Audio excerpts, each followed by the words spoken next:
Comme Paul-Henri Thévy vous l'a dit, Bruno Alioua n'est pas seulement médecin, il est aussi historien de la médecine. Et je crois qu'il y en a un qui va paraître bientôt, qui est l'histoire de la médecine pour les nuls, ça c'est pour moi. Mais à part ça, vous avez fait des choses qui sont peut-être plus complexes quand même, comme la médecine au temps des pharaons, et la médecine au temps des Hébreux, et blouse blanche et toile jaune, l'exclusion des médecins juifs en France sous l'occupation. Ça, c'était chez Liana Lévy, c'est ça, il y a une dizaine d'années.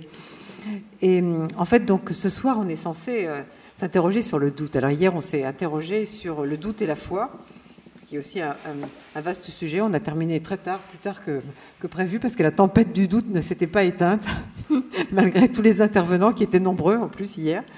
Et là, alors, c'est l'idée de... en fait, je crois qu'on rêverait tous que la médecine soit une science exacte, déjà, ce qu'elle n'est pas.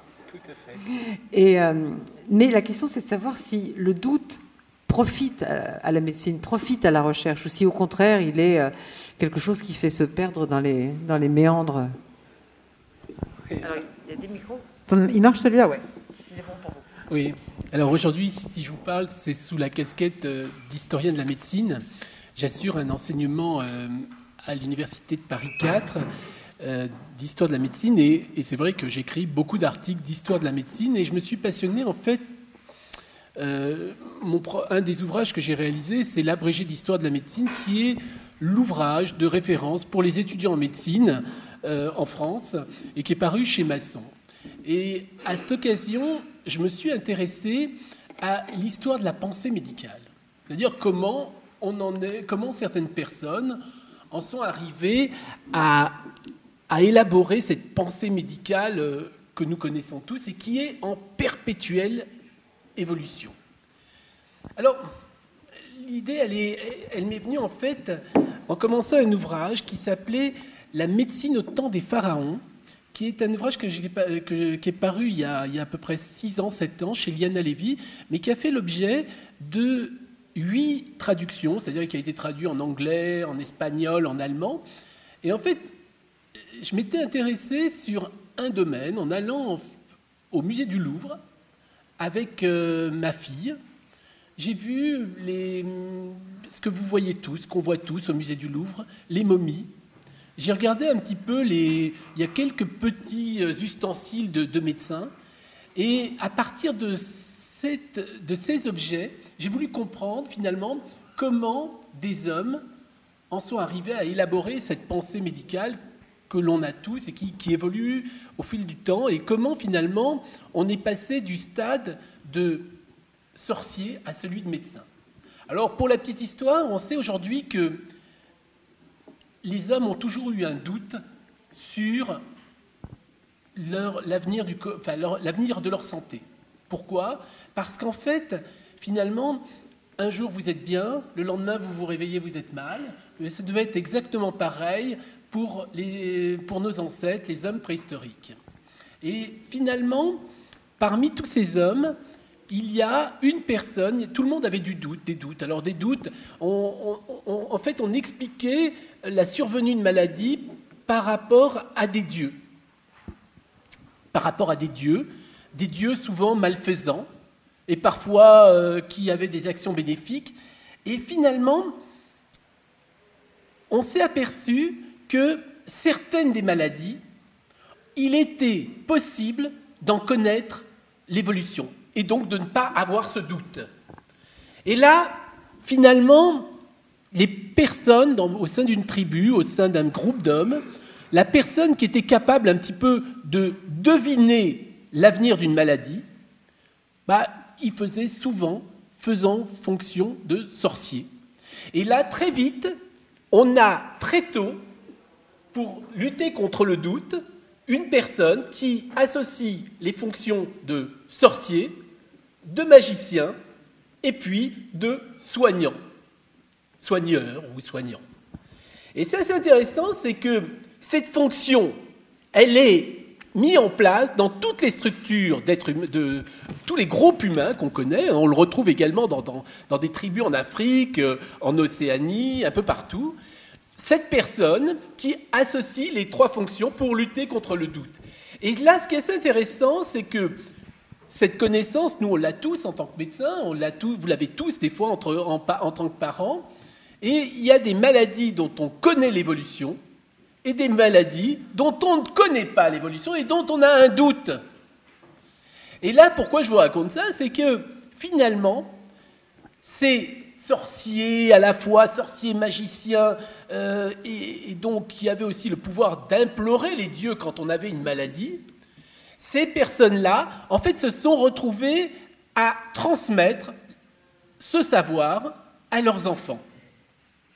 Et c'est comme ça qu'on a, tout au long de l'histoire, enfin de la préhistoire, une transmission, ou dans des sociétés primitives, cette transmission du savoir pour lutter contre le doute. Jusqu'au jour où on découvre l'écriture. Et là, à partir du moment où on découvre l'écriture, ce savoir, il est mis sur des bouts de papier, sur des parchemins, sur des petits bouts de pierre, c'est le début. À partir du moment où on écrit, c'est la transmission du savoir, et c'est finalement un savoir qui est destiné à être transmis, non plus au sein de sa famille, un peu comme un savoir-faire d'un forgeron, d'un boulanger, enfin, comme tout le monde qui transmet son savoir à sa descendance. Là, c'est un savoir qui va se diffuser. Alors, pourquoi je vous raconte ça ? Je vous raconte ça parce que, en m'intéressant à la médecine des pharaons, je me suis intéressé à cette médecine extraordinaire qui était relativement peu connue.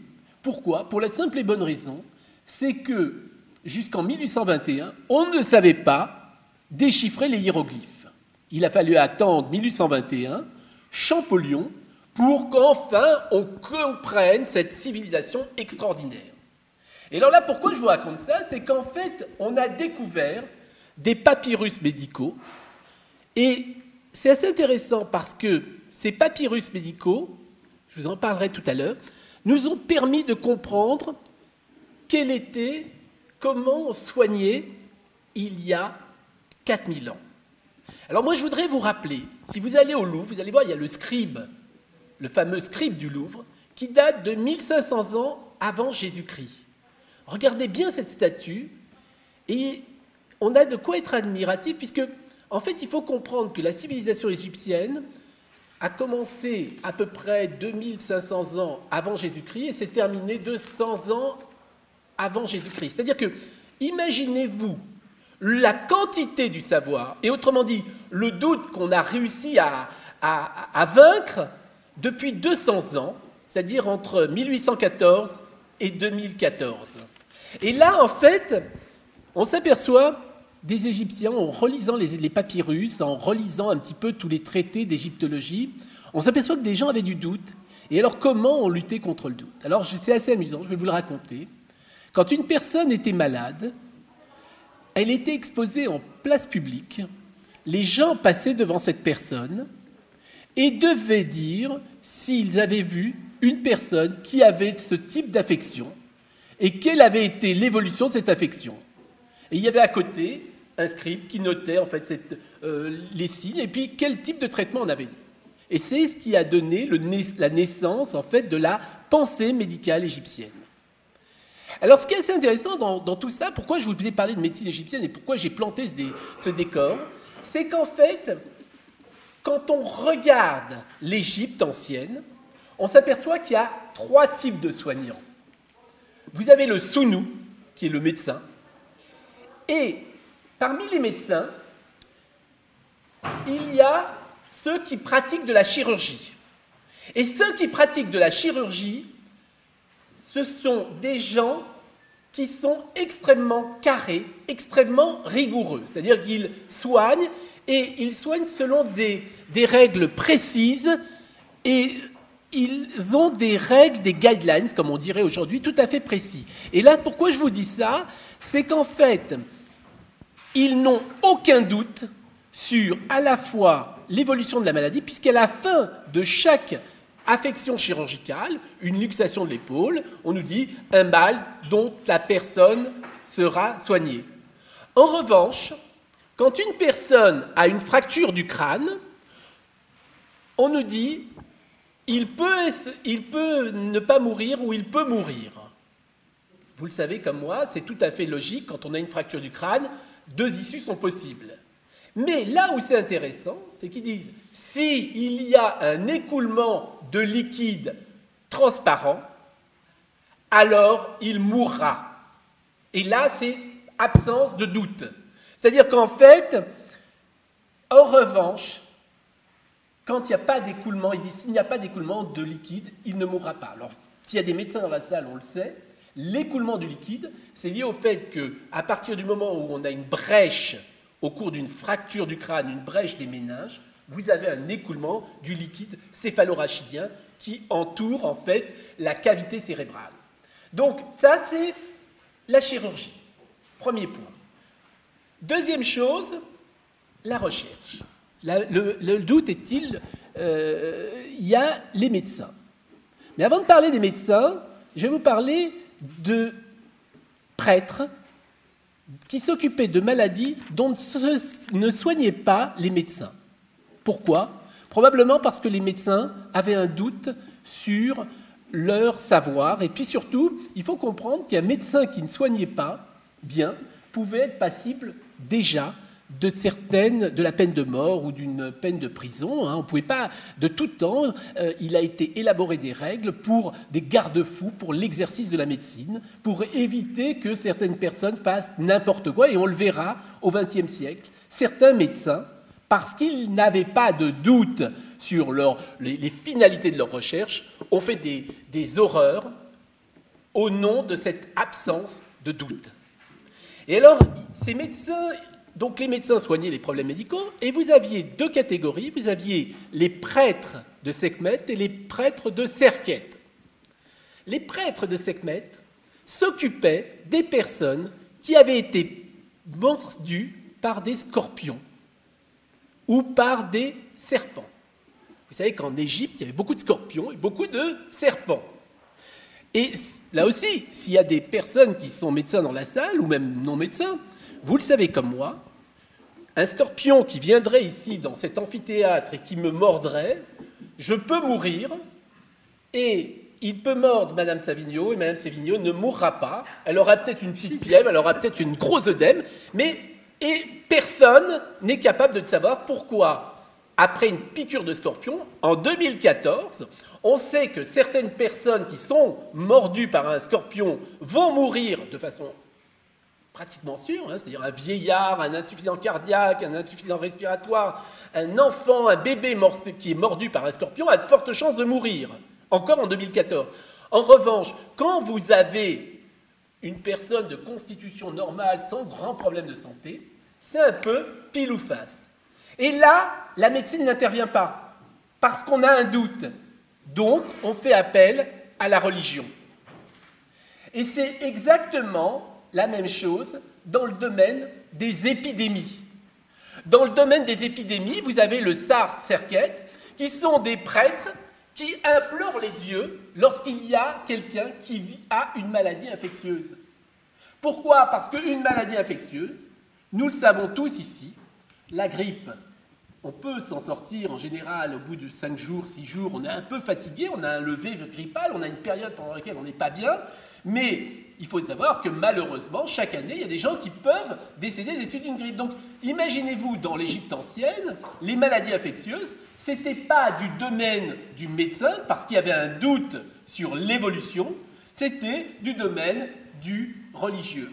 Et pour la petite histoire, là où les gens avaient des doutes, à chaque fois qu'il y avait des doutes d'un point de vue médical, c'est-à-dire que dans les papyrus chirurgicaux, et si vous devez retenir une chose de ce que je vous dis, c'est que dans la chirurgie, on n'implore jamais les dieux.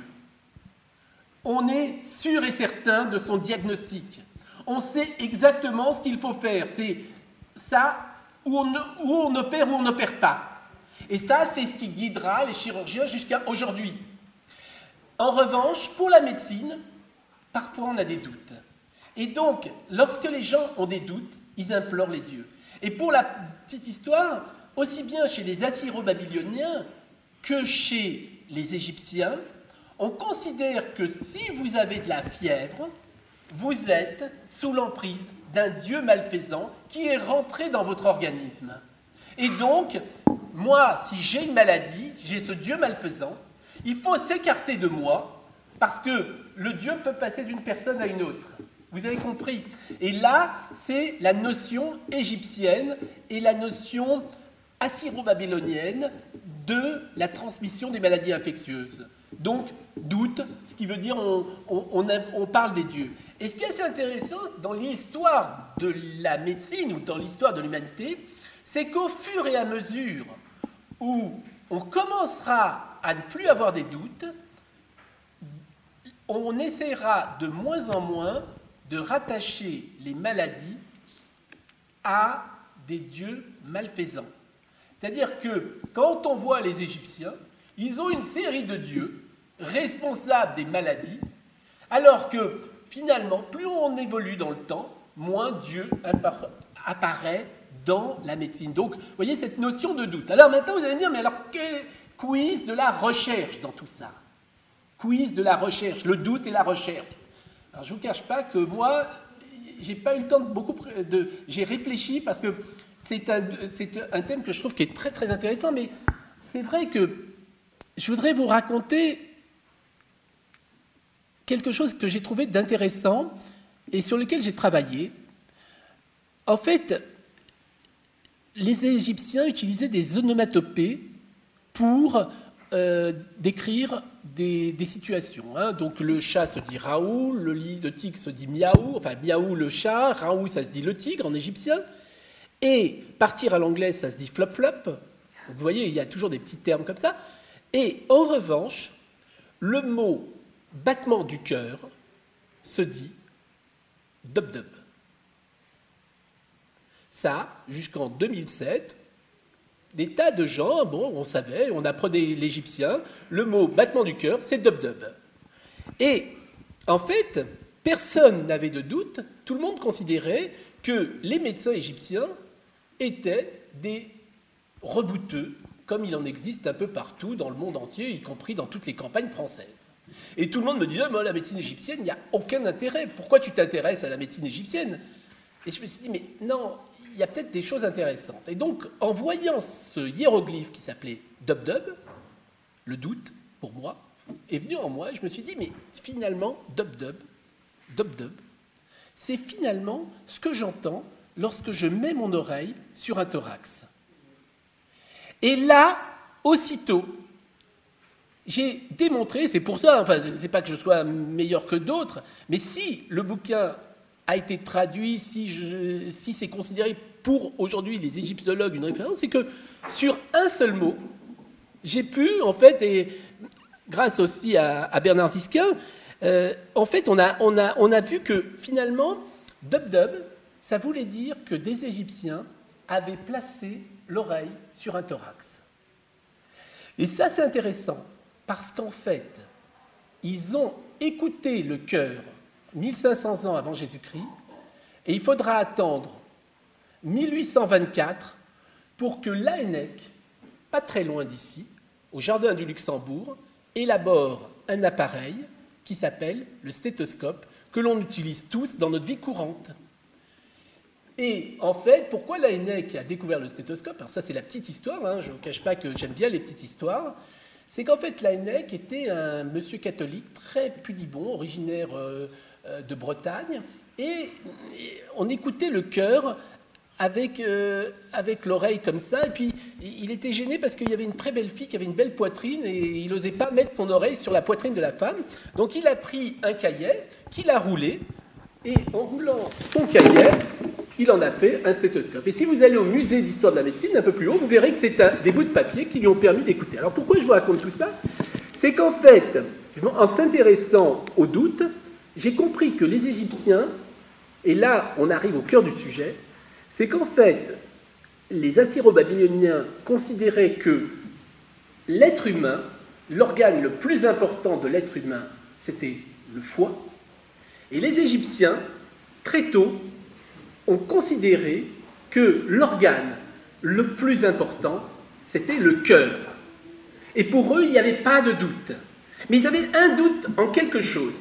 Et c'est amusant parce que ce doute, ils avaient un doute sur le cœur, ils savaient que ça avait une place importante, mais ils avaient compris, ils se sont posé la question, et ils ont appelé le cœur le cœur ati et le cœur ib. C'est deux mots pour dire le mot cœur.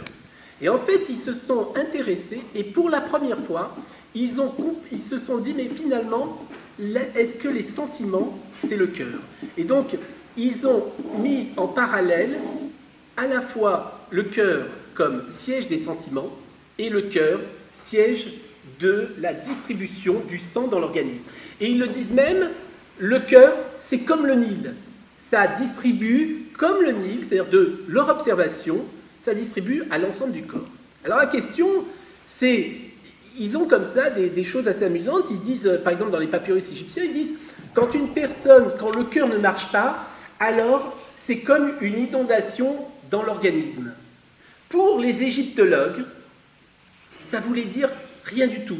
Mais pour nous médecins, une inondation dans l'organisme, c'est l'œdème aigu du poumon, c'est ce que les gens ont avec la mousse dans la bouche, c'est-à-dire quand le cœur est déficient.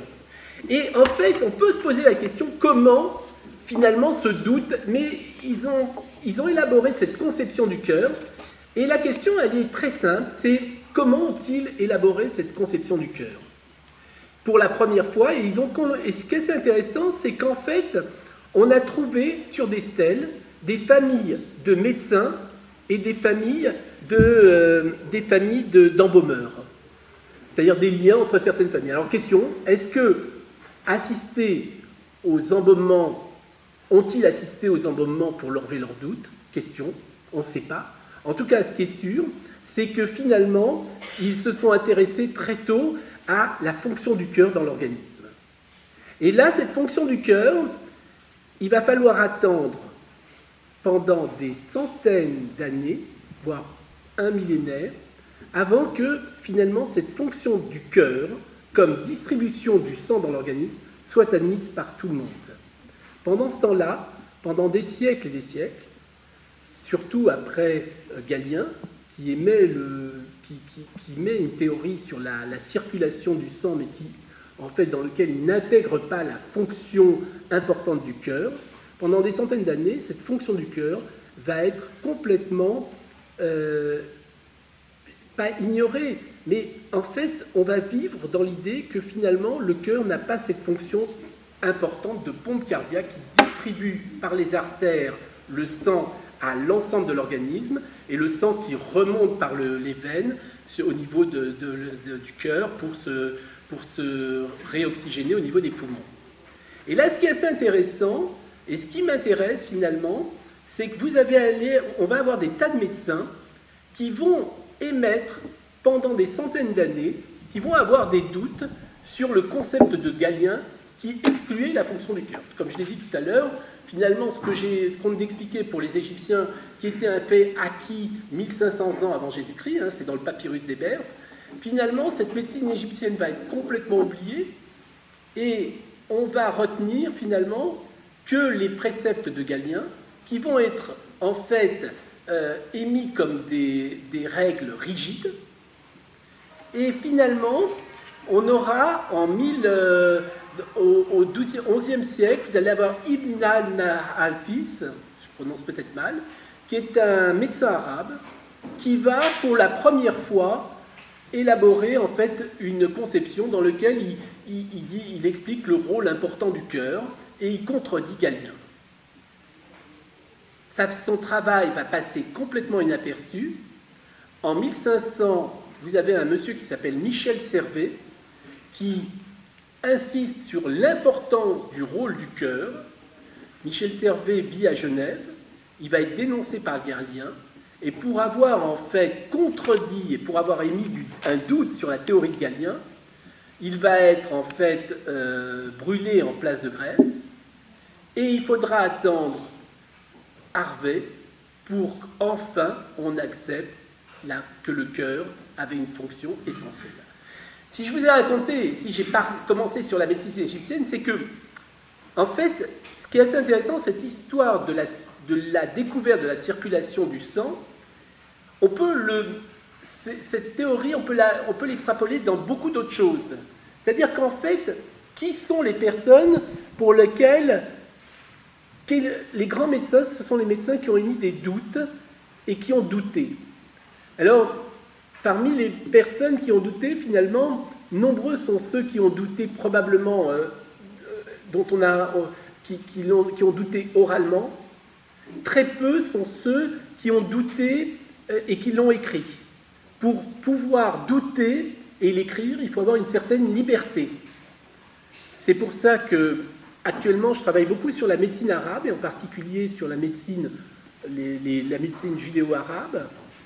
C'est assez intéressant de voir que les médecins arabes ont été les premiers à remettre en cause, et même Maïmonide remet en cause Galien, et cela, ils peuvent se permettre de remettre en cause Galien, puisqu'ils sont dans une civilisation arabo-islamique, loin de l'Église chrétienne, qui condamnait toute personne qui émettait des doutes. Et je crois que c'est assez intéressant, c'est de voir que, à la fois, vous avez par exemple une personne comme Maïmonide, à la fois est en admiration devant Galien, mais malgré tout peut émettre un doute sur les travaux de Galien ou sur les conceptions de Galien. Alors, la question, elle est la suivante, c'est finalement, est-ce que c'est un épiphénomène? Est-ce que finalement, l'histoire de la médecine ne n'est que des personnes qui ont eu des doutes? La réponse, elle est oui, puisque finalement, je m'aperçois que quand on étudie l'histoire de la médecine, en fait, on n'a que des personnes qui ont des doutes. Et moi, je trouve que l'histoire des découvertes médicales est extraordinaire en cela, puisqu'en fait, ce n'est que des personnes qui doutaient. C'est une succession de personnes qui doutent, et c'est parce qu'ils doutent qu'ils découvrent. Alors, vous voulez des exemples? On peut en trouver des centaines. Je crois que pour découvrir quelque chose, d'abord il faut 3 choses. Il faut de l'opiniâtreté, et puis il faut avoir un esprit un peu rebelle, et savoir aller à l'encontre de tout le monde, et avoir en fait poursuivre son idée jusqu'au bout. Alors on a beaucoup d'histoires comme ça. La belle histoire qu'on raconte, que nous on connaît, qu'on aime beaucoup raconter, c'est l'histoire de Semmelweis. C'est l'histoire qui me vient devant les Ignaz Semmelweis, médecin hongrois, qui en fait travaille à la maternité de Vienne, et il y a 2 maternités à Vienne. Il y a une maternité où il y a beaucoup d'enfants en fait qui décèdent des suites de l'accouchement, et l'autre où pratiquement aucun enfant ne décède dans cette maternité.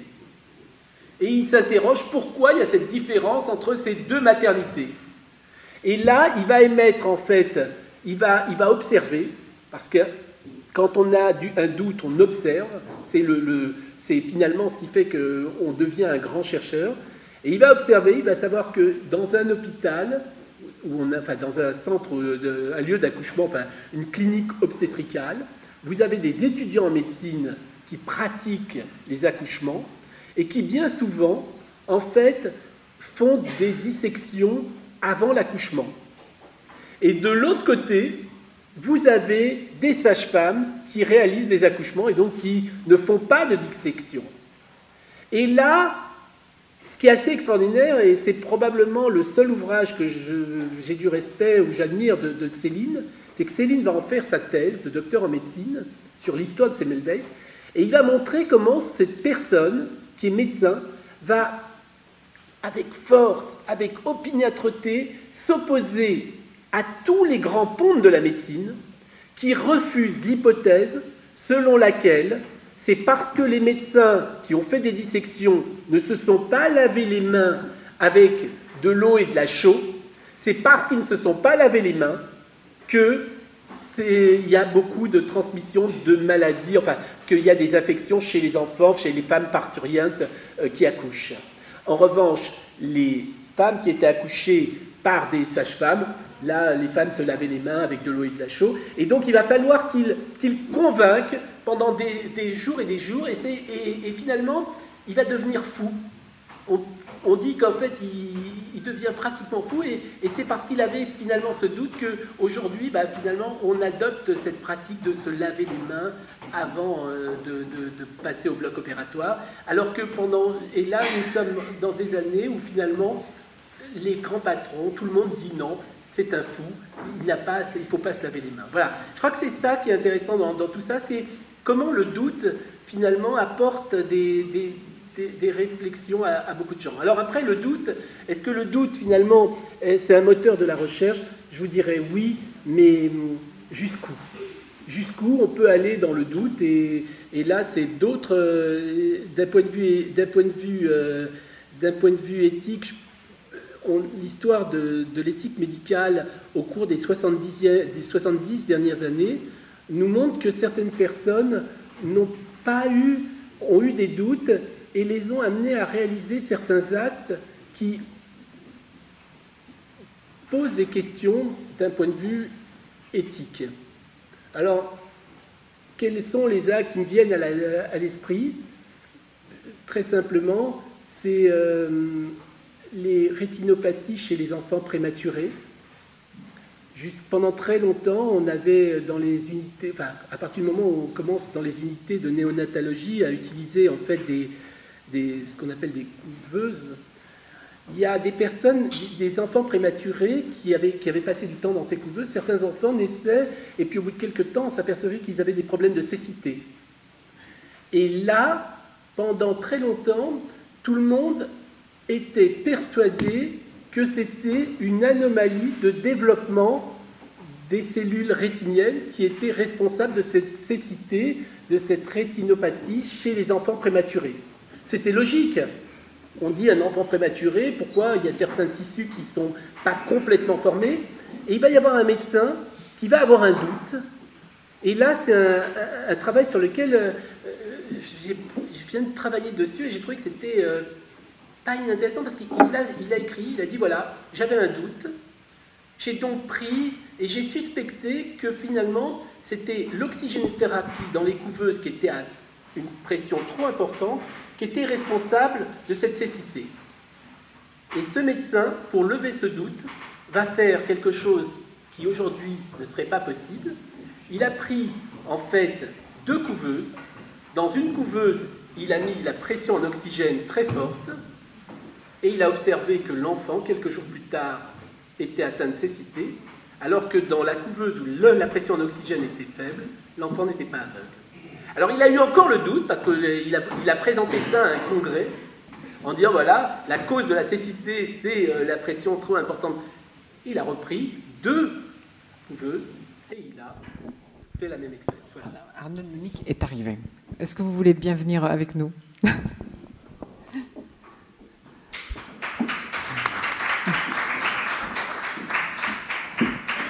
Bon, merci vraiment d'être là. On a eu des tas d'ennuis parce que Girolamo Ramoni, qui devait venir débattre avec vous, et qui est professeur d'histoire des sciences et des techniques au Conservatoire national des arts et métiers et conseiller scientifique au musée du CNAM, a eu un AVC. Ouais. Et donc, il nous a fait prévenir qu'évidemment, il ne pouvait pas venir. Donc, Bruno Alioua, qui est médecin, mais qui est aussi historien de la médecine, a accepté de venir pour... Donc, avant votre arrivée, comme il a travaillé sur la médecine au temps des pharaons, la médecine au temps des Hébreux, il a plutôt fait un exposé sur, disons, le doute à travers l'histoire de la médecine. Je peux le résumer un peu comme ça. Et en fait, ce qu'on voulait aussi savoir, puisque donc, vous êtes à la fois pédiatre, généticien, chef du département de génétique médicale à l'hôpital Necker, mais qu'en 2000, vous avez eu le Grand Prix de l'INSERM de la recherche scientifique, donc vous êtes un chercheur extrêmement pointu, si on peut dire, et membre de l'Académie de médecine depuis... Ah oui, des sciences, pardon. L'Académie des sciences, c'est mieux, non? C'est pas l'Académie, c'est différent. Enfin, la moins bien, c'est l'Académie française. Si, moi je le dis. La moins bien, c'est l'Académie française. Les autres sont plus sérieuses. Donc l'Académie des sciences. Et non, la question c'était, en fait, quelle est la part du doute dans votre travail de chercheur? Et est-ce que le doute est toujours quelque chose de positif, comme on l'a parfois vu à travers l'histoire, ou est-ce que parfois le doute peut être un frein et comment dire, arrêter un travail de recherche parce que le doute est trop paralysant? crois qu'il y a des micros qui sont censés marcher, oui.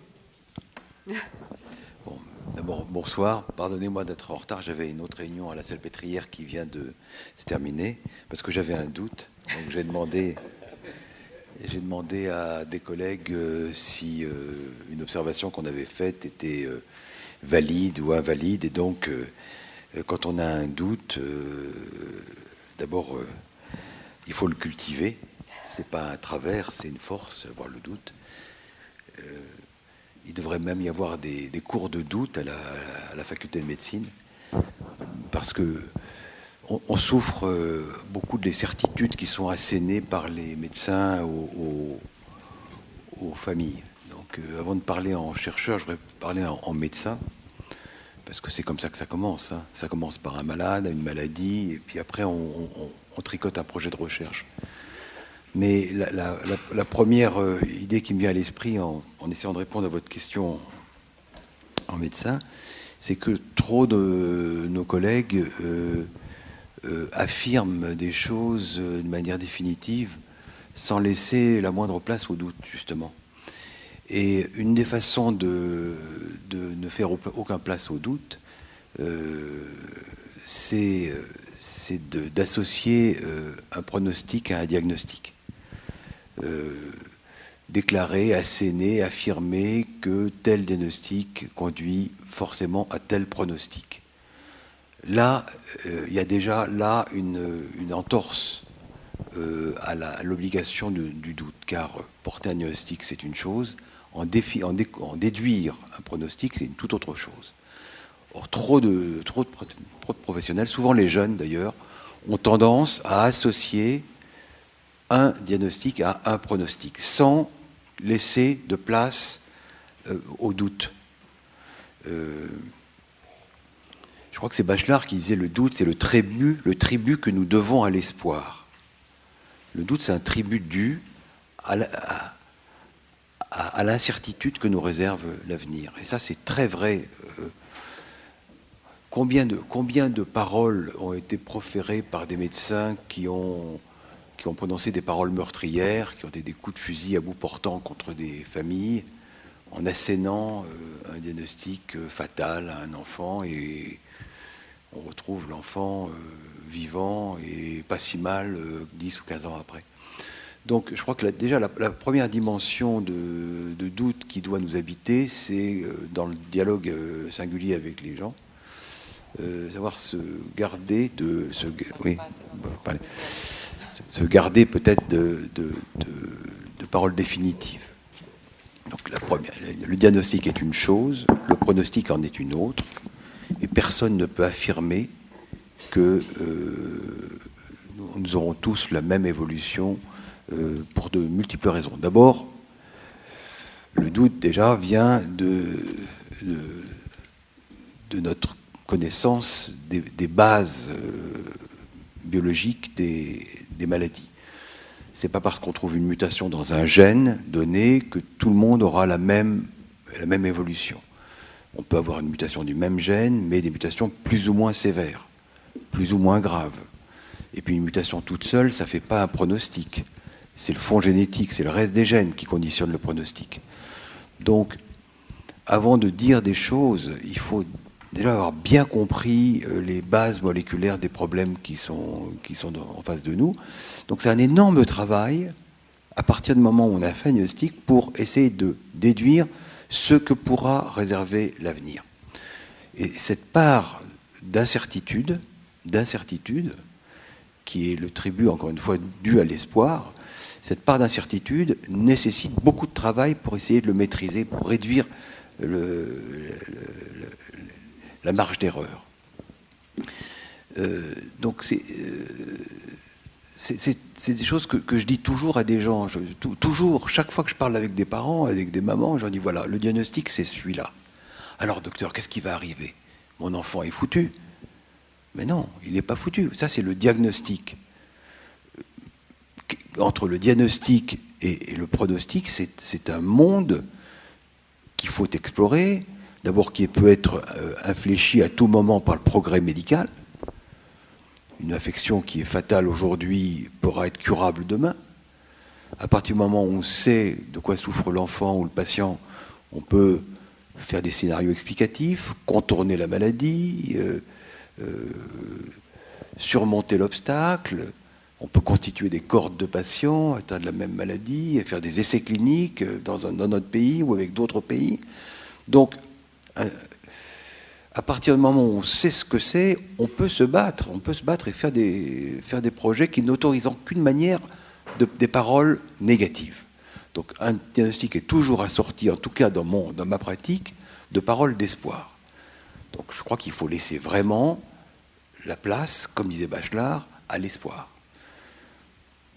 À partir du moment, tant qu'on ne comprend rien, rien n'est possible. À partir du moment où on comprend les bases moléculaires d'une maladie, à ce moment-là, on peut effectivement lancer des projets et réduire la complexité pour comprendre l'impact exact de telle mutation, les mécanismes exacts de telle maladie, et comment on peut circonvenir un problème et le contourner.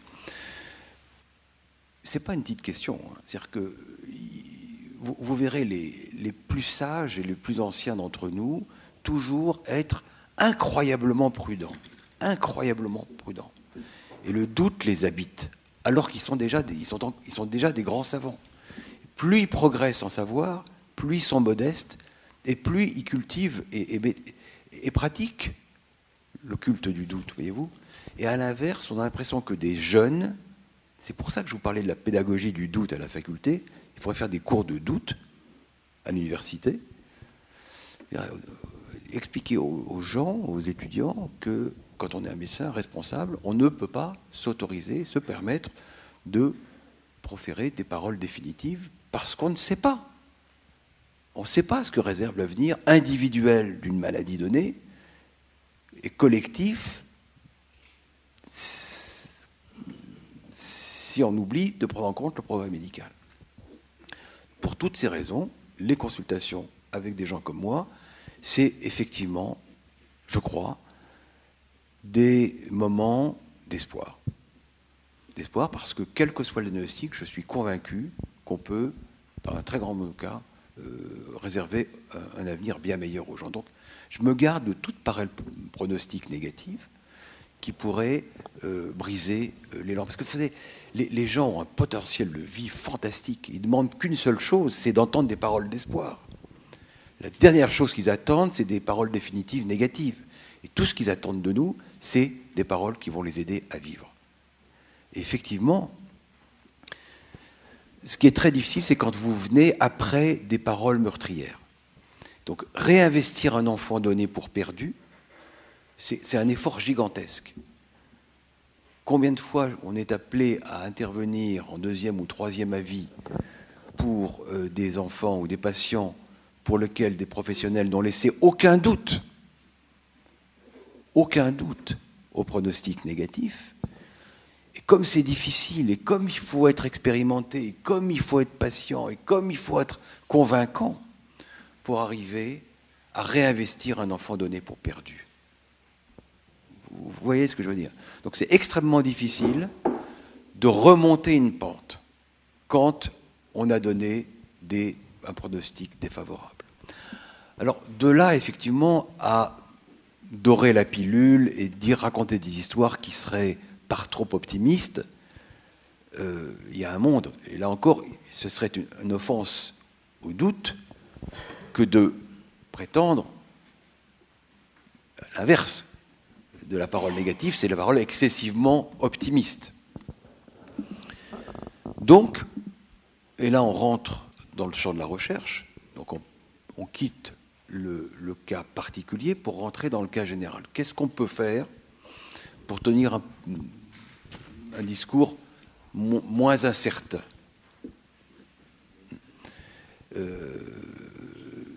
Déjà, je vous le dis parce que je l'ai à l'esprit, j'ai peur de l'oublier de vous le dire. Au laboratoire, on ne tire pas de conclusion d'une seule expérience. D'abord, a priori, on doute de ces résultats. Ils sont erronés, on s'est trompé, c'est un artefact. Donc le premier souci, c'est de reproduire les résultats. Les résultats sont-ils reproductibles? Est-ce que je peux refaire la manip avec les mêmes résultats. Ça, c'est vrai au niveau d'un laboratoire. Au niveau de la communauté internationale, quand on publie des résultats, la première chose que font des concurrents, c'est d'essayer de reproduire. On dit, est-ce que cette observation est exacte? Est-ce que c'est vrai que tel médicament a amélioré le pronostic de ce cancer, ou de cet Alzheimer, ou de cette maladie génétique? Est-ce que c'est vrai? Donc le doute habite le sujet qui mène le projet. On va voir comment il peut lever ce doute. Mais la suspicion, soit de l'erreur, soit de la faute, de l'escroquerie, elle est présente dans l'esprit de tous les scientifiques. Je doute de ce que l'autre a publié. Je doute déjà de mes propres résultats, donc j'essaye de les reproduire. Le lendemain, le surlendemain, est-ce que c'est bien ça? Je vais reprélever mon patient, je vais reprendre un alicote, je vais reprendre des cellules, je vais refaire la manip, et je vais la faire 1 fois, 2 fois, 3 fois, et je vais faire des tests statistiques. Je vais faire des tripliquettes, 2 fois des tripliquettes, pour essayer de voir si ce que j'observe est reproductible. Est-ce que c'est reproductible et est-ce que j'ai une hésitation, un doute sur l'interprétation que j'ai faite de mes résultats? Est-ce que la droite passe bien par les points que je crois? Alors là, on a des méthodes statistiques, la reproduction, les moyennes et les écarts-types, mais aussi les courbes de régression qui vont donner une probabilité d'erreur, et les statistiques sur les résultats. Bon, ça, la statistique fait partie de la validation des résultats et participe de notre doute de nous-mêmes. Et puis, il y a le doute que les autres ont sur mes travaux, ou les doutes que j'ai sur les travaux des autres. Donc, je doute des conclusions de mon collègue. Soit il a inventé des résultats, c'est un escroc. Soit il s'est trompé, il a fait une erreur. C'est pas une faute, c'est une erreur. Donc, avec tout le spectre, entre le Coréen qui a prétendu faire un clonage humain et qui a fait une escroquerie, et puis le scientifique qui a cru bona fide faire une observation et qui s'est trompé, qui a mal interprété un résultat. Donc, dans la lecture critique du travail des autres, le doute est omniprésent. Je doute de ce qui a été écrit par l'autre. De bonne foi ou de mauvaise foi. Et la façon d'évaluer le travail des autres dans le système d'évaluation scientifique, c'est ce qu'on appelle les peer reviews, la revue par les pairs, où des référés, des reviewers, des experts analysent le travail des autres. Donc aucune publication, rien ne peut se publier dans Science ou dans Nature ou dans les grands, ou New England ou le Lancet si le travail n'a pas été examiné en profondeur par des gens qui sont habités par le doute. Ils disent, ce type-là, ou il s'est trompé, ou il me raconte des carabistouilles. Ça fait partie de l'exercice. Donc il y a des boards éditoriaux dans toutes les grandes revues qui demandent à des experts, à des référistes, des rapporteurs, d'avoir une lecture critique et de poser toutes les questions les plus saugrenues à l'auteur pour lui demander comment il en est arrivé là et pourquoi il tire cette conclusion, quelles sont les conditions expérimentales, où a pu se loger un artefact. Donc il va cuisiner le référé, l'auteur, jusqu'au moment où l'auteur produit des résultats ou des réponses qui sont satisfaisantes. Donc oui, le doute fait partie de l'arsenal de l'évaluation scientifique. L'auto-évaluation, je doute de ce que j'ai observé et je le refais. Je doute tellement que je fais des épreuves, des tests statistiques répétés, robustes, avec tout un arsenal statistique qui me permet de réduire ma marge d'erreur. Et je sais qu'on va me mettre en doute, puisque quand je vais envoyer mon article, publish or perish, si on ne fait pas de publication, si on ne soumet pas de publication, on n'existe pas, on n'a pas de financement, on n'a pas de grants nationaux ou internationaux, On n'a pas de diplôme, on n'a pas de thèse, on n'a pas de doctorat, on n'a pas de DEA.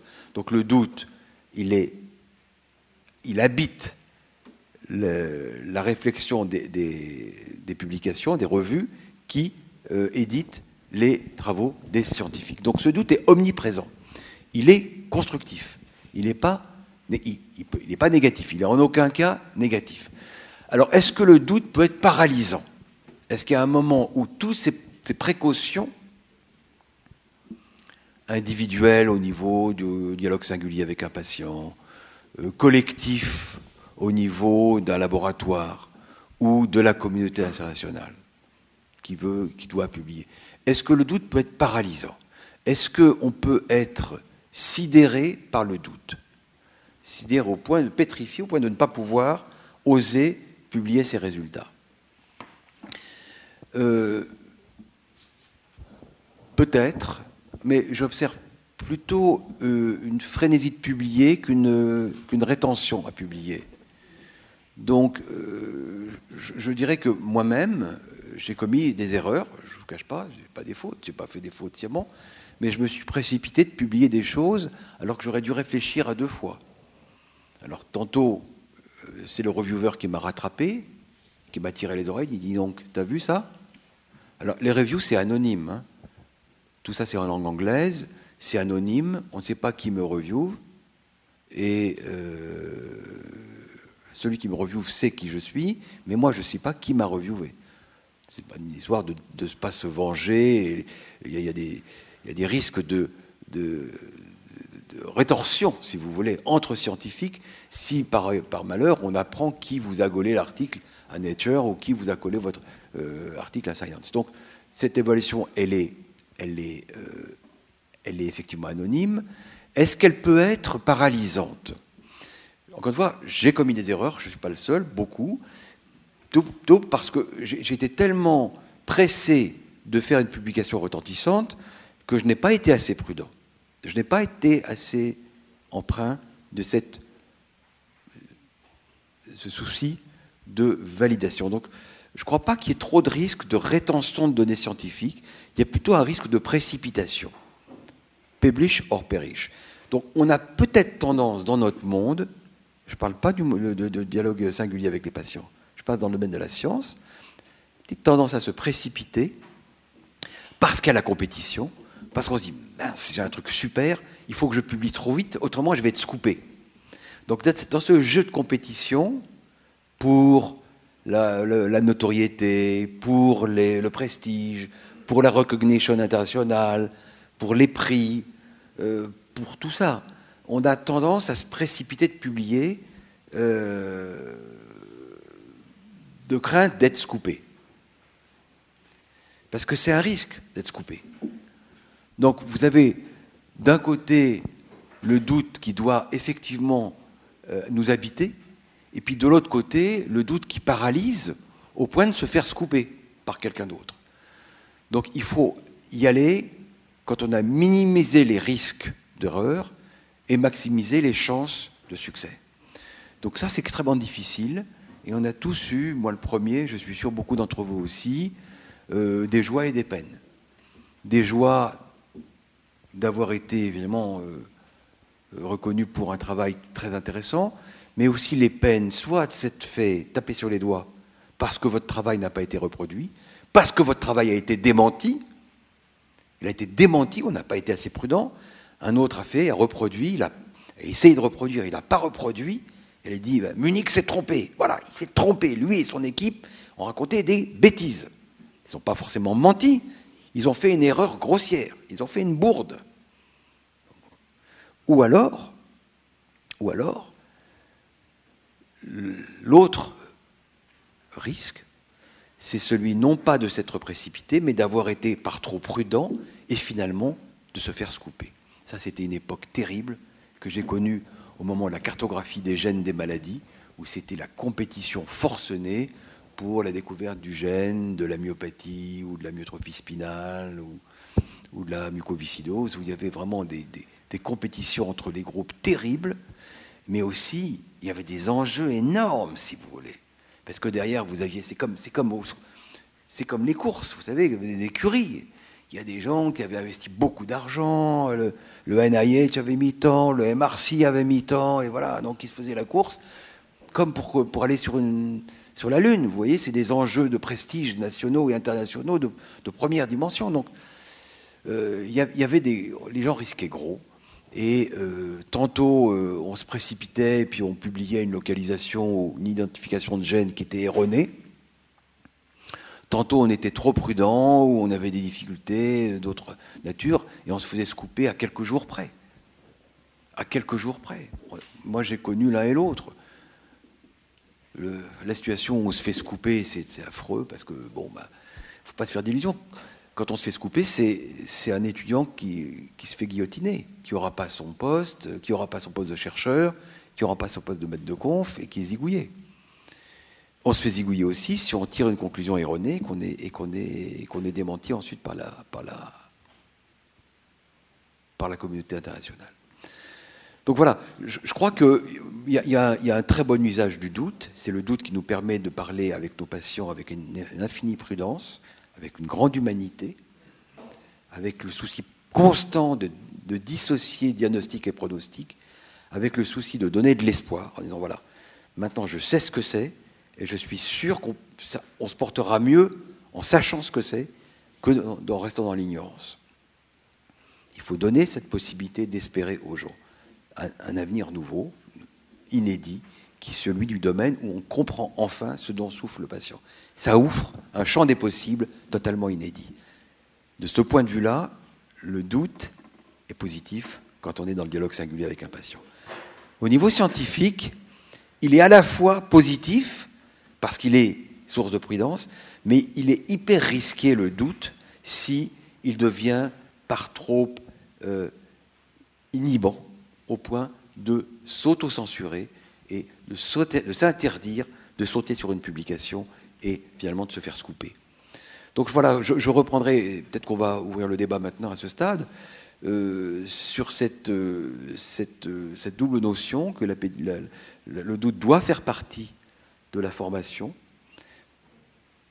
Pour autant, il ne s'agit pas pour les étudiants d'être enjoints de dire tout ce qu'ils savent, parce qu'ils peuvent comprendre les choses de manière erronée, en disant, bon, comme il y a un risque que je ne sois pas bien entendu, je vais envoyer toute la purée, je vais tout dire.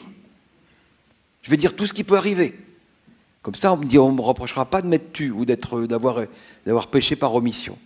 Vous avez des étudiants comme ça, qui dans les jeunes médecins, qui dans un but de se protéger, de se mettre à l'abri, vont vous livrer toute la purée, vous donner tout le champ des possibles. Ah non, il faudra expliquer qu'il ne faut pas tout dire, en tout cas pas tout de suite.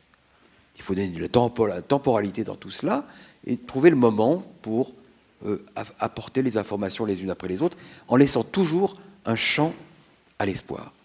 Et côté de la science, je serais plus nuancé. Je crois vraiment qu'il faut trouver ce juste équilibre entre le doute qui est constructif, qui permet de valider nos trouvailles et les valider et les publier en toute tranquillité, et puis ce doute paralysant qui fait que malheureusement parfois, par un excès de doute, par un excès de prudence, on se fait scooper. Voilà, pour lancer la discussion. Merci beaucoup. Moi, je voulais revenir justement sur ce que... Non, on a tous des micros, vous pouvez garder le vôtre. Sur ce que vous disiez comme médecin au tout début, c'est-à-dire on souffre des certitudes assénées par les médecins. Mais j'allais dire, le monde des patients, enfin nous, le monde des patients, a toujours un rêve qui serait que la médecine serait une science exacte, et il y a une demande des patients de cette affirmation, non ? À laquelle il faut résister, selon vous, c'est ça ? Je pense que les patients et les familles tentent de nous faire dire ce qu'on ne peut pas dire. Et qu'il y a une intolérance au doute qui est celui des familles. Ils ne supportent pas nos incertitudes. Ils nous font dire des choses qu'on ne peut pas dire. Alors, sous la pression, les médecins cèdent et finissent par dire des choses. Mais ils finissent toujours par dire des choses terribles. Quand des patients et des familles forcent le médecin à parler, vous observerez qu'il va toujours noircir le tableau pour ne pas se faire reprocher. Parce qu'il a peur. Voilà. D'une erreur par omission. Donc plus on pousse les médecins ou les chirurgiens à parler, plus vous allez les voir dire des choses plutôt négative. Et vous êtes d'accord que c'est une tendance du patient de vouloir que ce soit précis et affirmatif? C'est une intolérance du sujet à supporter le doute. Il y a le doute du médecin et du chercheur, il y a l'intolérance au doute du malade qui s'imagine que la science a fait de tels progrès qu'elle doit tout savoir, tout dire, tout révéler et tout maîtriser. Mais c'est pas vrai, ça. Il y a un champ, et j'essaie de vous le dire en commençant, un champ des possibles immense, et un champ, un tribut dû à l'espoir qui est très grand. Parce qu'on ne sait jamais ce que nous réserve l'avenir, et qu'on ne peut pas faire l'impasse sur la réalité qu'est le progrès médical. Que des paroles meurtrières ont été proférées à des familles qui se remettent terriblement mal de ces paroles, alors même que l'enfant, le sujet, est encore en vie et, ma foi, pas si mal. Donc je crois qu'il faudrait que les uns et les autres, on accepte cette part d'incertitude. Nous médecins, nous chercheurs et nous malades. C'est ce que vous dites sur le culte du doute, pour tout le monde. Mais Bruno Alliot tout à l'heure disait qu'au fond, quand même, tous les gens qui ont fait des grandes découvertes ont été mus par le doute. Et qu'il y avait plusieurs paramètres, l'opiniâtreté, un certain esprit rebelle et le doute. Plus un brin de folie. C'est-à-dire que moi j'aime bien cette histoire de Christian Barnard depuis 1961, c'est-à-dire la première transplantation 68. Depuis 1961, au Texas, vous aviez Norman Shanway qui faisait des transplantations cardiaques sur des singes. Le type, pendant 7 ans, fait ces transplantations sur des chimpanzés. Il invente la technique, il met au point la technique, il montre que la technique de transplantation est possible entre 2 chimpanzés, et des dizaines de jeunes chirurgiens cardiaques du monde entier viennent au Texas dans le service de M. Shanway. Parmi ces étudiants, l'étudiant le moins talentueux, c'est Christian Barnard, et il revient en fait en Afrique du Sud et il fait la première transplantation cardiaque. Et quand on lui dit mais pourquoi vous êtes lancé dans la première transplantation cardiaque, c'est-à-dire que je rappelle que on enlève un cœur, on laisse un thorax vide, on remet un autre cœur. Et là, il va dire, c'est parce que j'ai eu un brin de folie que les autres n'avaient pas. C'est le brin de folie. Et ça, c'est... Bon, alors je crois que là, c'est ce qu'il a raconté plusieurs années plus tard, mais la question, c'est que lui dit qu'il a eu le doute, mais surtout, le doute a été, a été supplanté par ce brin de folie. Alors ça, c'est la question que je me pose. Et le brin de folie, c'est le danger aussi, non? Mais vous voyez, c'est intéressant, votre exemple et votre histoire est vachement intéressante, parce que si ça s'était mal passé, tout le monde lui serait tombé dessus. Et aujourd'hui, au nom du principe de précaution, il y a beaucoup de choses qui ne se feraient pas. Je ne sais pas si ça aurait été possible aujourd'hui. Il aurait cassé son malade, vous auriez entendu les autorités, les médias et l'opinion. Oui. Bon, c'est vrai que c'était il y a une époque déjà lointaine, mais votre exemple est extrêmement intéressant. Vous prenez la même histoire qui se passe mal aujourd'hui, tout le monde lui tomberait dessus. Voilà, c'est ça le sujet. Vous pensez qu'au nom du principe de précaution... On est retenu par le principe de précaution? Moi, j'ai l'impression, oui. Alors, je trouve qu'il est paralysant. Ce qui est assez amusant, c'est que Barnard se réfère à une femme qui a réalisé les premières interventions sur les enfants qui avaient des cardiopathies congénitales. Et lorsqu'elle réalise cette première mondiale, elle le fait en faisant 2 interventions dans la même journée. Un des 2 enfants va mourir, sur lequel elle a fait cette intervention. L'autre va survivre. Et en fait, on retiendra que l'enfant qui a survécu, et elle est aujourd'hui considérée comme la pionnière de la chirurgie en cardio-pédiatrique. Et je trouve que c'est intéressant parce que lui dit, c'est dommage que j'ai pas eu plus de personnes pour faire des transplantations, parce que si j'avais pu, je ne me serais pas limité à Warshawski, qui était la première personne qui a bénéficié d'une transplantation cardiaque. J'aurais fait sur 2 personnes, mais malheureusement, je n'avais pas.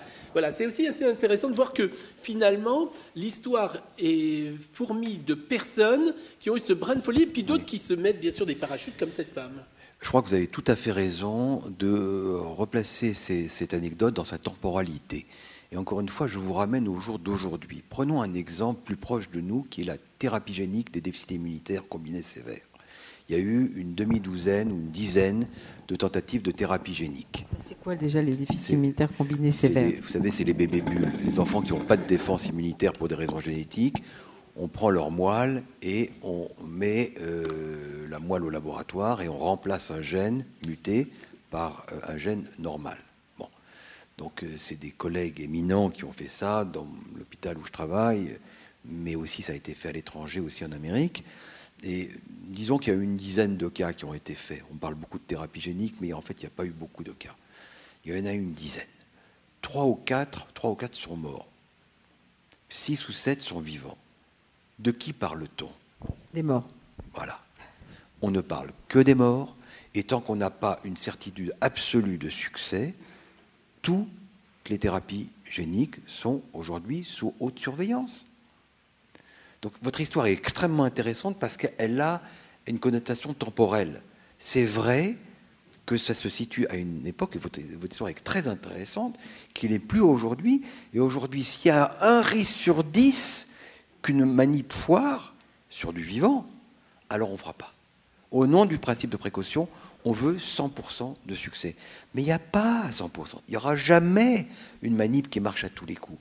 Et au nom de ce principe de précaution, au nom de ce que vous appelez le doute aujourd'hui, on est dans une posture de type censure. Je blâme personne en disant ça. J'observe seulement les difficultés. Je ne fais pas de thérapie génique pour des raisons liées aux maladies dont je m'occupe. Mais je vois mes amis hémato-immunologistes et je vois mes amis neurologues, mais c'est une galère réglementaire effrayante. Donc, vous voyez, trop d'éthique tue l'éthique. Trop de précautions tue le progrès. Je ne dis pas qu'il faut y renoncer, je fais juste observer que ce que vous racontez ne serait plus possible aujourd'hui. Simplement parce qu'on a une société qui ne tolère pas le 10% de risque de casse. Est-ce que c'est la même même chose 5% de risque de casse qui te l'a. Est-ce que c'est la même chose pour les médicaments? Est-ce que c'est la même chose pour les médicaments? C'est pour tout. Des médicaments très efficaces mais qui font mourir 2 ou 3 personnes, on les supprime. Enfin, je ne sais pas ce que pense l'auditoire parce que je ne veux pas. Ils vont le dire tout à l'heure. Soliloque, mais j'observe, comme vous, je crois, une certaine intolérance à l'incertitude qui fait qu'à la fin de la journée, je crois que cela devient un frein au progrès. De même qu'il y a un principe de précaution, il devrait y avoir un contre-principe d'action.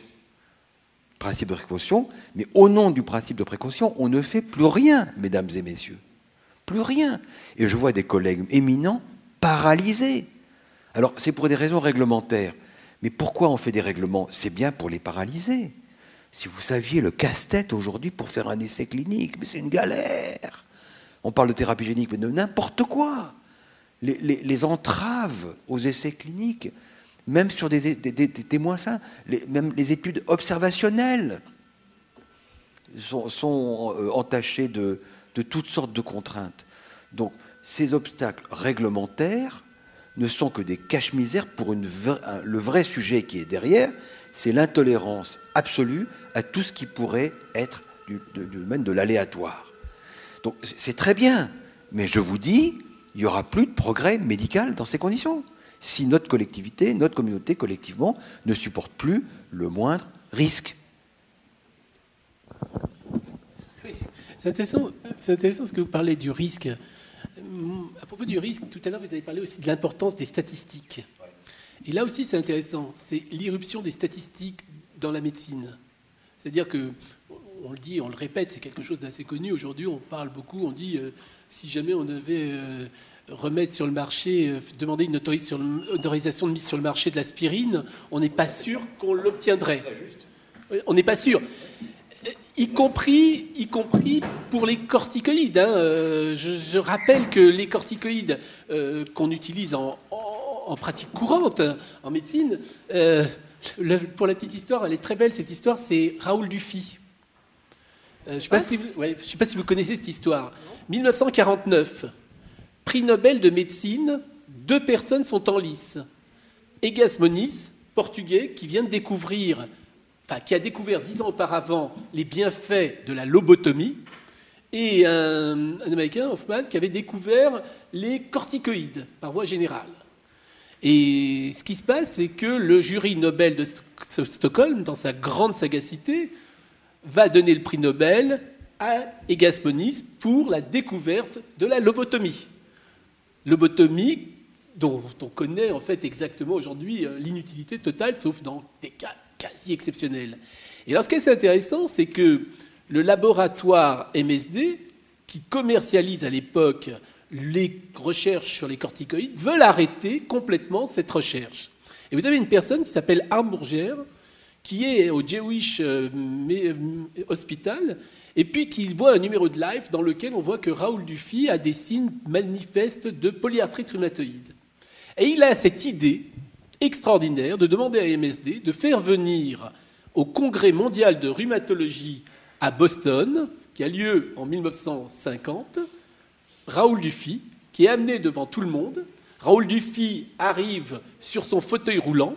Ça fait 10 ans qu'il n'a rien peint depuis qu'il a fait électricité au musée d'art moderne. Il est complètement perclus de rhumatisme. Et devant tout le monde, Hamburger lui donne dans un verre d'eau 3 cachets de corticoïdes à des doses méga fortes. Et 3 jours plus tard, ça c'est le jour d'introduction du congrès, 3 jours plus tard, Raoul Dufy se met à peindre sous les regards, dans le congrès, sous les regards médusés de tous les rhumatologues du monde entier.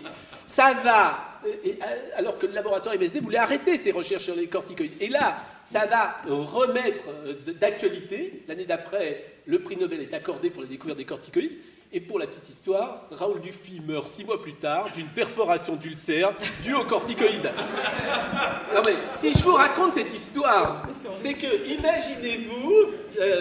imaginez-vous l'esprit de ces médecins. Et Raoul Dufy dit, mais c'est extraordinaire, j'ai l'impression d'être un jeune homme. Enfin, on voit dans son truc qu'il a un aspect maniaque, qu'il est complètement... Et les médecins s'interrogent, peut-être qu'on a donné une posologie trop importante. Voilà ce qu'ils disent. Mais c'est amusant parce que finalement, dans la série, les grandes personnes qui font des cases, la case aussi, elle est amusante, c'est Florey et Shane. On est en 1940, moi je trouve que c'est extraordinaire. On est au moment du Blitz.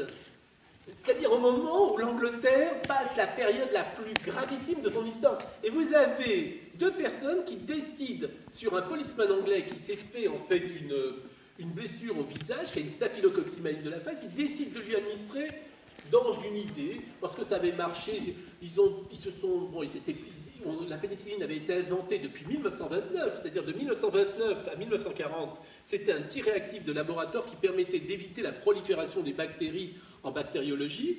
Et là, ils ont une idée, ils disent, finalement, le type, il va mourir pour mourir, pourquoi on ne lui injecterait pas une moisissure?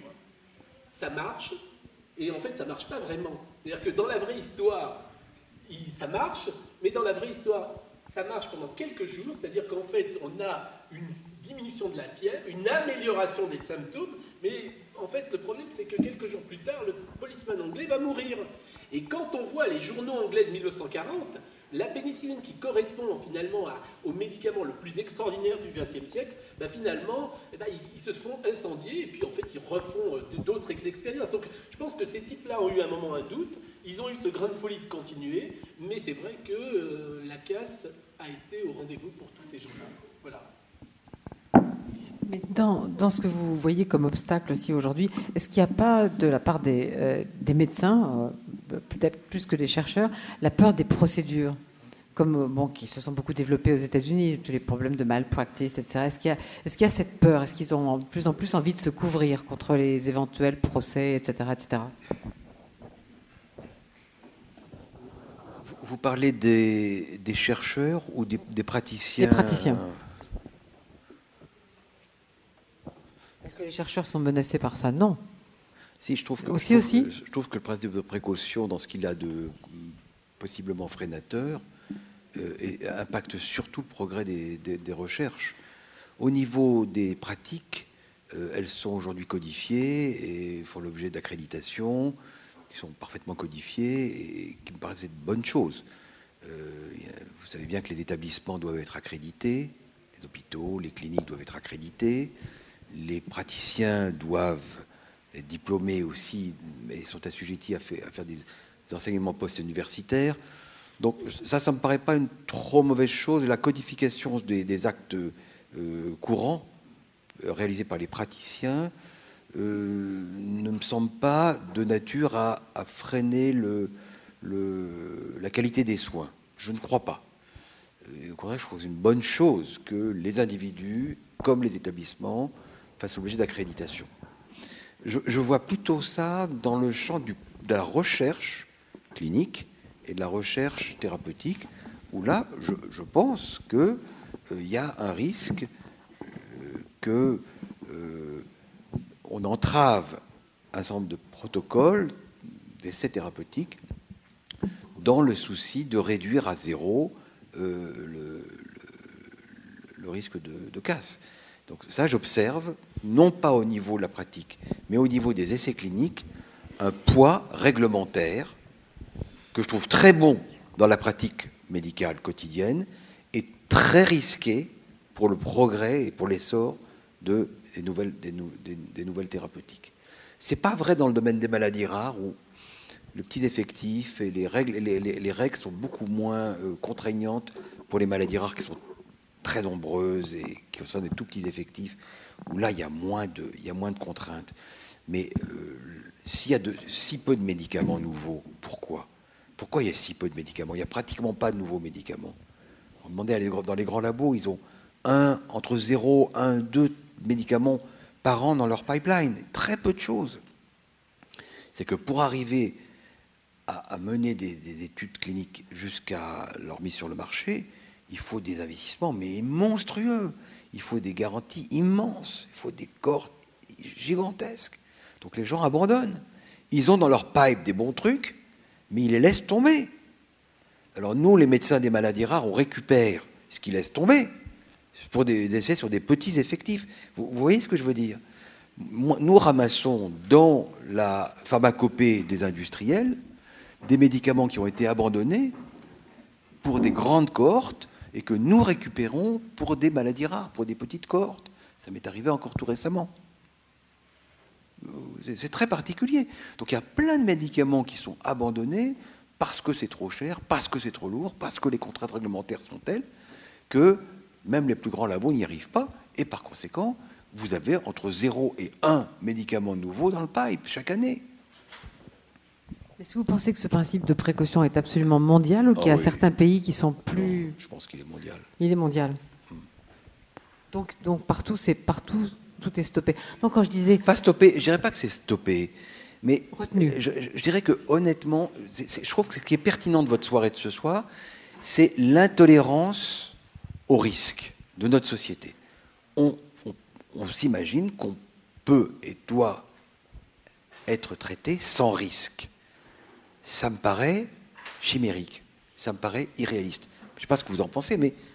On va en parler, mais c'est à ça que je pensais quand je parlais des procédures, parce que je ne sais pas si vous avez remarqué, mais pour la moindre petite opération, si on lit le papier qu'on vous fait signer, si on le lit, on s'enfuit à toutes jambes. Moi, j'ai toujours signé sans lire, parce que je savais que c'était dangereux. Bon, mais je crois qu'il nous reste encore un peu de temps, donc on peut vous passer la parole, parce que je pense qu'on a tous des questions là-dessus. On a commencé comme avant... les gens s'en vont, c'est triste, peut-être que vous voulez poser des questions. Eh ben, je sais pas, ils ont peur de rater le dernier métro.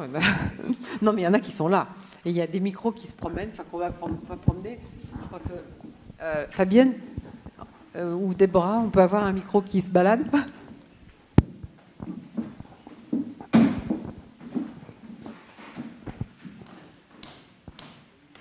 Tout le monde a peur.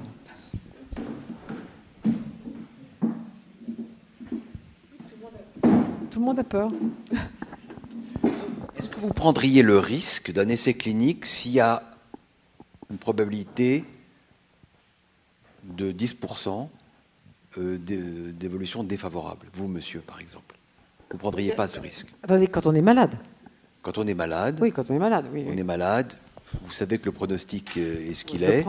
Et vous dites, le risque de 10% d'accélération du cours de ma maladie, ce risque du 10%, pour une chance de 90% de progresser, ce risque de 10% me conduit à récuser mon inclusion dans l'étude. Vous récusez? Monsieur récuse, peut-être qu'il y a deux avis différents. Finalement, il va y avoir plein de prises de parole. Mais je voudrais vous poser une question juste qui va... Parce que oui, ça bouge là maintenant. Mais oui, mais attendez, ce que je voudrais quand même vous poser une question sur ces essais cliniques. Est-ce qu'il est vrai que quand on fait un essai clinique, il y a deux groupes de population, c'est-à-dire qu'il y a une population qui reçoit des placebos et qui va peut-être mourir. Je prendrai le risque, et l'association dont je suis la présidente de Maladies Rares prendrait unanimement le risque. C'est quelle association, madame? Pardon? Quelle association? J'ai 3 maladies rares, donc dites-les-nous. Alors, en tout cas, la première, je suis présidente que d'une, nous avons des kystes de Tarlov, et je peux vous dire que plutôt que d'être shooté à la morphine, ce qui n'est pas mon cas, Oui. Et d'être au fond d'un lit, ce qui n'est pas mon cas non plus, et de subir des atrocités, Oui. ce qui n'est pas mon cas parce que je résiste, mais je peux vous assurer que toutes, parce que nous sommes majoritairement des femmes, mais il y a quand même 15% d'hommes, nous prendrions le risque, nous en discuterions, mais nous prendrions le risque d'un médicament, quelles que soient les conséquences, parce qu'il y a un moment où il faut bien payer le risque, où on vit pendant des années parce qu'on n'en meurt pas, où on vit pendant des années dans des conditions qui sont quand même relativement difficiles, je me tiendrai à ce terme-là, où effectivement on prend un risque et on a une chance sur peut-être 4 ou 5 de s'en tirer mieux, et ça vaut le coup. Et je pense qu'effectivement... Votre association, madame, Pardon ? vous avez parlé de 3 associations maladies rares. Oui. Alors, dites-moi les 2 autres. Alors, la deuxième, j'ai fait un syndrome de Tolosa-Hunt, donc j'ai eu une petite tumeur là qui se promène dans le cerveau. Dont on sait Et la pas troisième, Et la troisième, qui à mon avis est liée à la première. Pour la deuxième, je ne sais pas. J'ai une cystite interstitielle chronique qui est rentrée dans les maladies rares là récemment.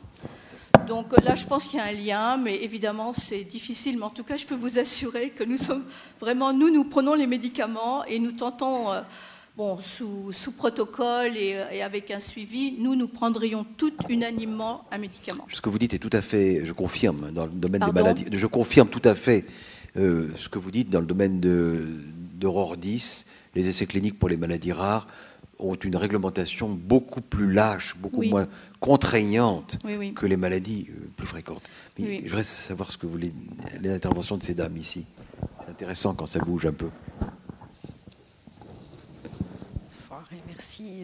Non, simplement, si j'avais affaire à une maladie rare, si j'avais affaire à une personne de ma famille avec une maladie rare, ou moi-même, le désespoir serait tellement intense et profond que, sans nul doute, je prendrais le risque d'apaiser et d'amoindrir ce désespoir avec une équipe médicale intègre et honnête. Il y a votre voisine aussi, je pense. Moi, c'était à peu près, effectivement, je prendrais de toute manière ce risque-là. Et j'aurais l'espoir. Il faut que vous preniez en compte le risque du traitement versus l'abstention thérapeutique. C'est-à-dire que vous prenez l'exemple du désespoir, c'est-à-dire que vous parlez d'une maladie qui serait une maladie fatale. Mais le problème ne se pose pas dans une maladie fatale, mais une maladie où on risque d'aggraver le cours d'une maladie qui autrement aurait continué qu'à un cas, je sais pas. Non. Le diagnostic déjà crée une souffrance pour les personnes qui entourent cet être. Et j'estime qu'avec une équipe médicale honnête, intègre, sans nul doute, pour moi, ça serait un apaisement du désespoir, en tout cas un amoindrissement du désespoir. Non, mais moi, ce qui me fait peur quand même, c'est le risque d'être dans le groupe qui reçoit le placebo, c'est-à-dire qui ne fait pas l'essai clinique, parce que c'est ça, il y a 2 groupes toujours. Oui. C'est ça que je trouve terrifiant dans les essais cliniques. C'est que vous dites, je suis d'accord pour faire un essai clinique, mais vous ne savez pas si vous allez recevoir le médicament. Vous vous souvenez, on vous donne tout de suite la parole, ce qui est intéressant, ce que dit madame, notre modératrice, parce que... Rien du tout, d'ailleurs. Vous vous souvenez des essais cliniques dans le sida?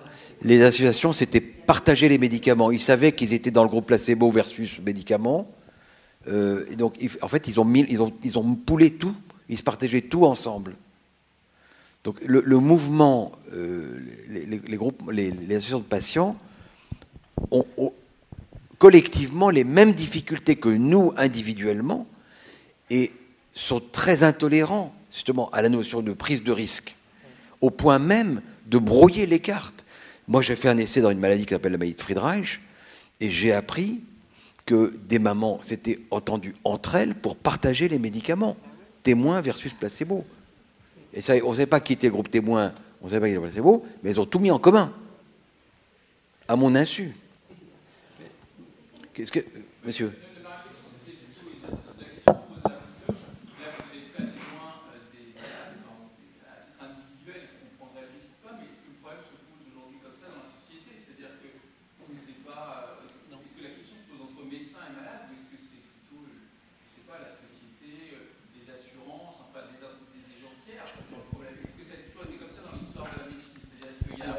Vous avez raison.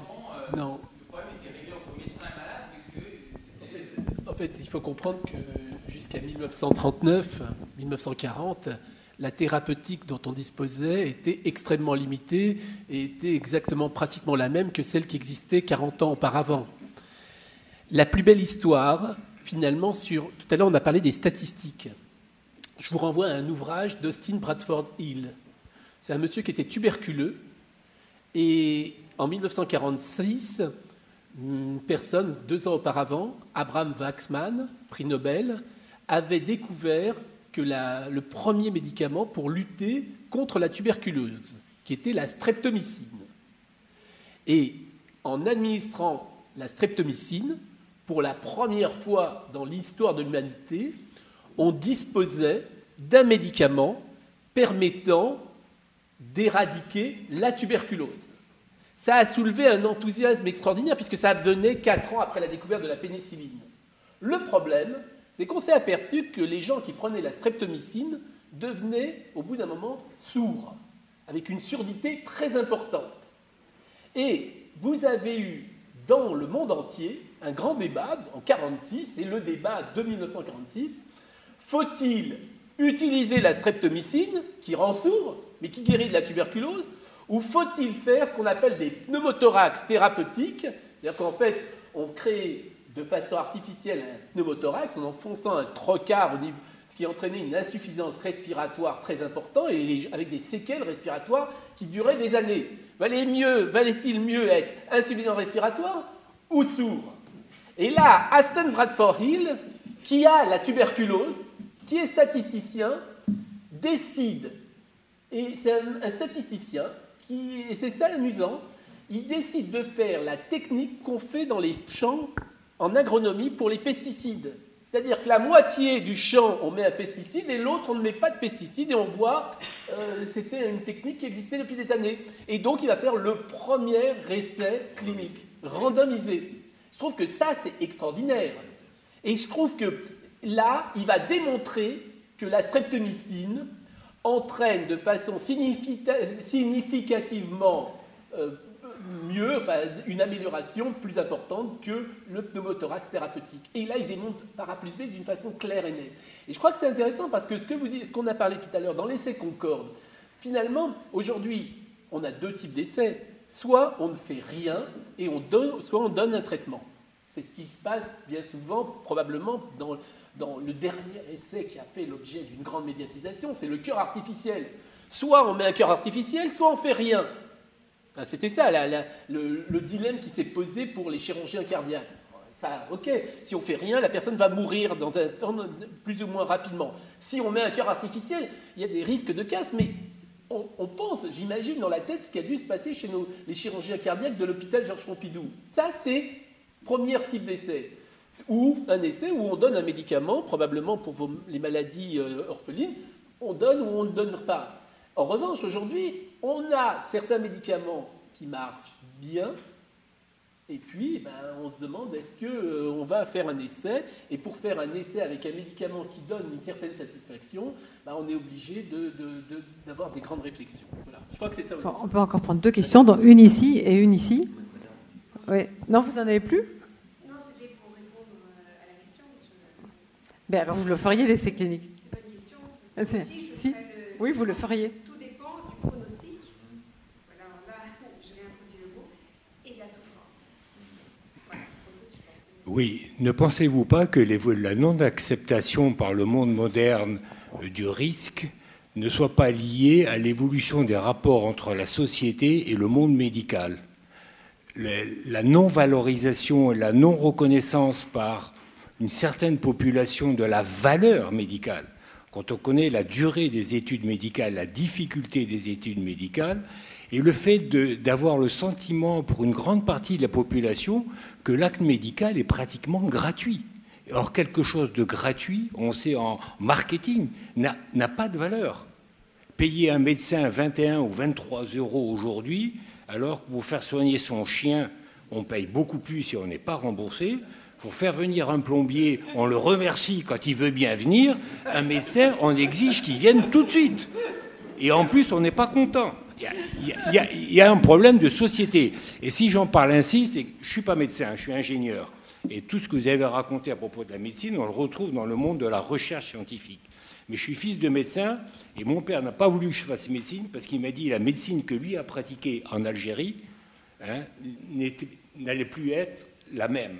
Et c'est une autre médecine qui se pratique, avec beaucoup d'avantages. Il faut bien reconnaître que le système de sécurité sociale a donné accès à la population à de très grands progrès. Mais il y a un problème de culture de la population vis-à-vis du monde médical. Ouais, c'est mon avis. Bon, mais je crois que la conclusion, c'est qu'il faut continuer à douter. Encore une question ? Accepter l'incertitude, c'est ça ? Je souhaiterais savoir si les personnes qui sont traitées par la cortisone s'il peut y avoir des conséquences, parce que c'est un risque. Donc, est-ce qu'il peut y avoir des conséquences après sur la santé ? C'est une question.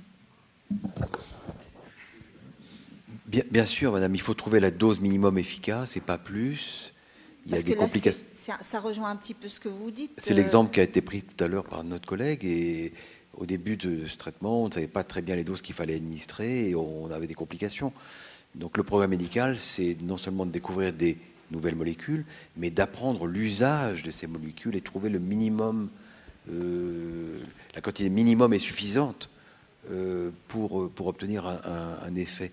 Mais même, vous savez, aucun médicament n'est anodin, surtout quand on est malade.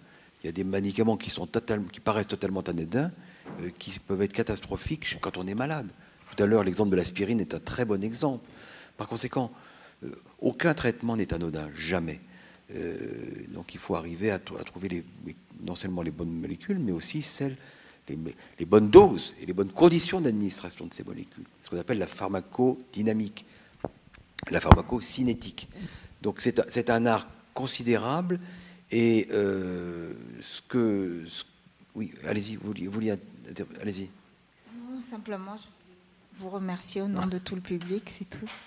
Et remercier l'ensemble des personnes qui ont répondu. On va rester là. Oui, allez-y. Juste, je voulais vous préciser aussi quelque chose, c'est qu'on parle des effets indésirables, mais ce qu'on oublie, c'est qu'un grand nombre de médicaments qu'on utilise dans une indication ont parfois été inventés, mis sur le marché pour une autre indication. C'est-à-dire que les exemples, on en a des tas, enfin, on peut des exemples, on a des antihypertenseurs qui étaient à la base des médicaments de psychiatrie, et on s'est aperçu qu'ils avaient un effet hypotenseur. Le minoxidil qu'on utilise pour faire pousser les cheveux, on s'était aperçu que les personnes qui prenaient du minoxidil par la bouche dans le but d'hypertension, en fait, ça repoussait les cheveux.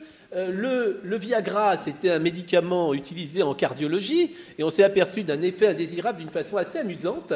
C'est qu'en fait, c'était un essai clinique de cardiologie où on donnait du Viagra à 2 types de patients. Et les patients, c'est à qui on remettait, vous savez que quand on fait un essai clinique, on vérifie si les gens ont eu une bonne observance.